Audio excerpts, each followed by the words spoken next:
dipersembahkan oleh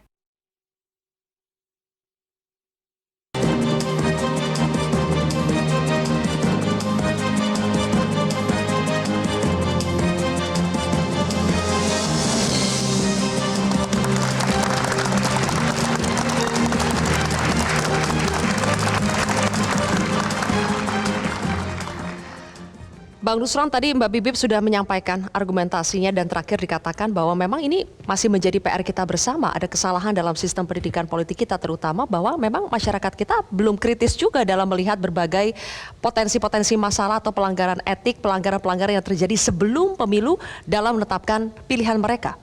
Jangan siapa yang salah, jangan salah. Justru masyarakat itu sangat kritis. Dan yang dikritisi itu orang yang kritis, justru. Sebetulnya saya malah terima kasih loh. Di detik-detik akhir, itu ada film Dirty Food itu malah.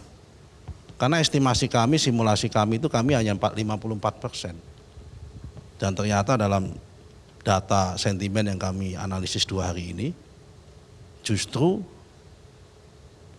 tambahan 4-5% suara itu adalah publik yang merasa geram akibat film Dirty Food itu. Kami merasakan itu, tapi saya malah terima kasih ada itu. Karena kami menganggap bahwa rakyat itu tidak salah. Ya rakyat itu memang punya hati sendiri, punya cara berpikir sendiri. Rakyat ini cara berpikirnya sederhana. Tidak bisa dipaksakan dengan cara berpikirnya, mohon maaf, para akademisi, para profesor, para masyarakat sipil, yang belum tentu mereka mengerti tentang hati nuraninya masyarakat. Belum tentu mereka mengerti tentang bagaimana cara masyarakat itu berpikir. Yang mereka juga belum tentu mengerti bagaimana letupan-letupan yang saat ini dirasakan oleh masyarakat di bawah. Kalau orang kayak kami ini memang orang yang berasal dari basis elektoral yang sangat grassroots, jadi mengerti tentang apa yang dihadapi oleh masyarakat itu, cara menyentuh masyarakat. Jadi kami menyatakan bahwa sudahlah, kita ini akhiri para kaum cendekiawan yang mengatakan dirinya kritikus, maupun yang menyatakan dirinya itu kaum akademisi, cerdik pandai, dengan tingkat moralitas yang sangat tinggi, menyalahkan rakyat yang harusnya itu rakyat justru kita kasih motivasi. Kami nggak ada yang menyalahkan rakyat loh. Tolong diklarifikasi. Kami nggak menyalahkan rakyat. Yang kami salahkan adalah politikus yang memanipulasi rakyat yang mungkin sukanya joget. Begini, itu yang jadi masalah. Bukan rakyat yang kami salahkan. Kayaknya tadi waktu saya ngomong saya nggak pernah motong deh. Gak apa-apa, silakan aja. Ya kan, saling saya menanggapi saja Bang Nusron. Gitu. Salah satu rakyat nggak suka itu kalau ada yang orang ngomong dipotong juga rakyat nggak bakal memilih juga. Itu salah satu contoh misal. Nah, saya kira memang ya begitulah rakyat itu menghargai orang yang selalu husnudon, selalu tabayun kalau ada masalah. Tidak semuanya itu dikit-dikit ditarik pada level suudon. Ya karena memang itulah rakyat Indonesia ini tradisi timur itu tradisi keguyuban. Tradisi mencari kebaikan bukan mencari kesalahan. Baik. Oke, saya silakan. kira itu aja. Prof Ikrar? Ya silakan. Saya sudah sering bertemu dengan Bung Yusron juga ya, Bung Nusron. Gini ya Nusron ya, Anda kan melihat seakan-akan itu rakyat udah berpikir kritis ya, dan gara-gara misalnya Bibit dan teman-teman bikin Dirty Food ya, jadi suara Anda naik ya. Saya pikir nggak begitu. Kenapa demikian? Karena rakyat itu dibodohi seakan-akan bahwa pemerintah dan khususnya yang mendukung paslon nomor 2 itu adalah orang-orang yang akan memberikan kebaikan melalui bantuan sosial dan juga BLT yang cukup besar ya.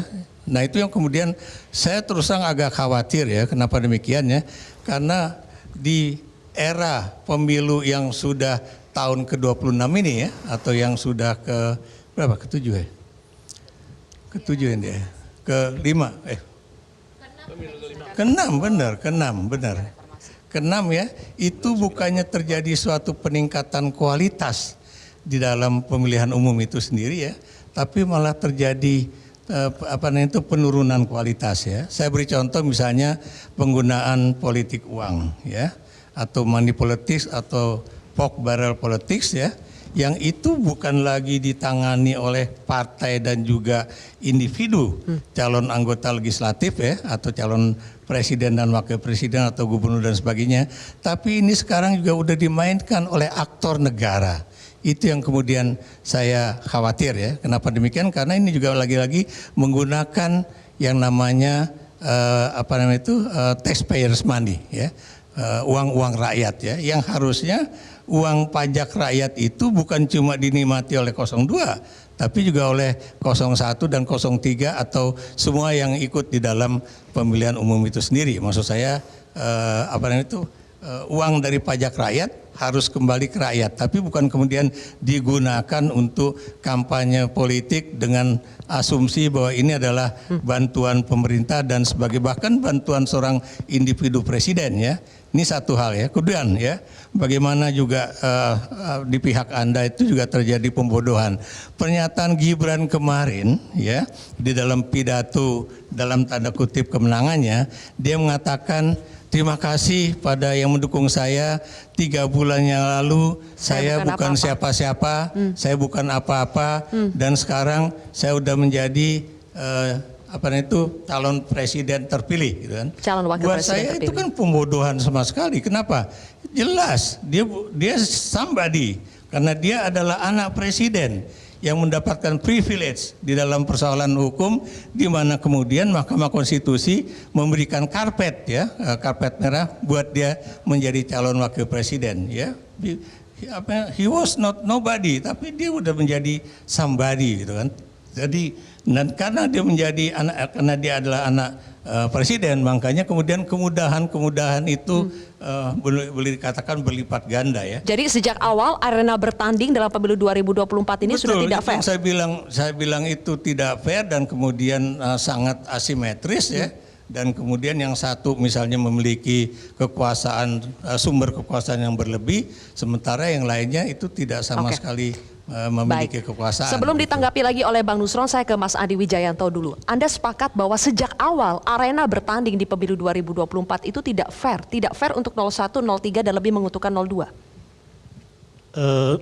Sejak awal salah satu isu yang muncul di pemilu 2024 yang tidak muncul di 2019 dan 2014 adalah kekhawatiran tentang demokrasi.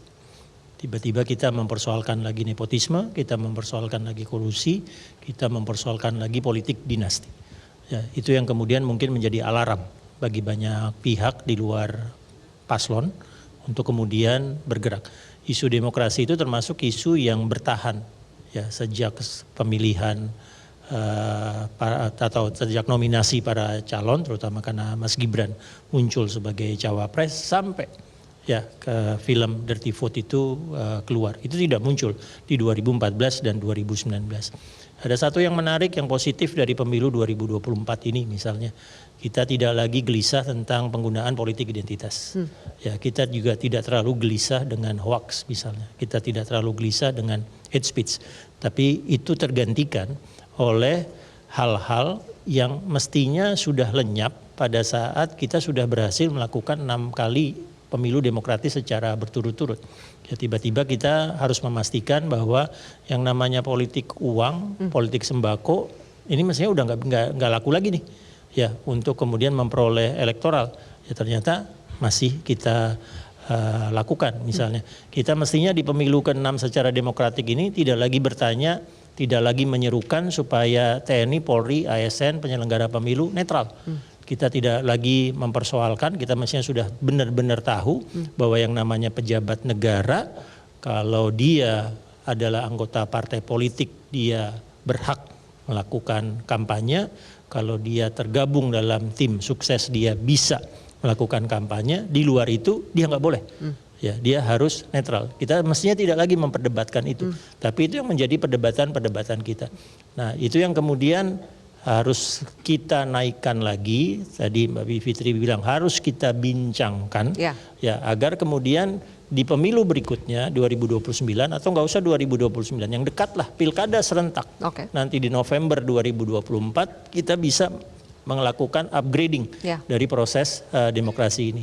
Dan kami 01 dan 03 kayaknya sepakat bahwa ini kami lakukan lewat koridor yang memang disediakan oleh rejim pemilu. Ya. Koridor yang disediakan oleh rejim pemilu itu adalah lewat Bawaslu.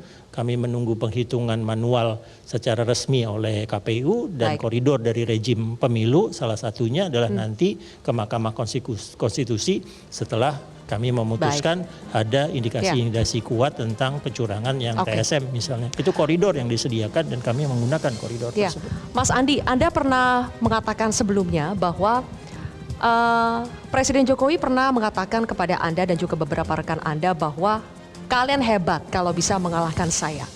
Apakah itu mengonfirmasi bahwa dalam pemilu 2024 ini yang bertanding itu bukan 3 paslon, tapi mungkin ini 3+1. Ada Presiden Jokowi juga yang ikut bertanding dalam Pilpres 2024. Boleh dijawab nanti dan juga nanti ditanggapi oleh narasumber yang lain. Kita jeda terlebih dahulu pemirsa, live event akan kembali sesaat lagi.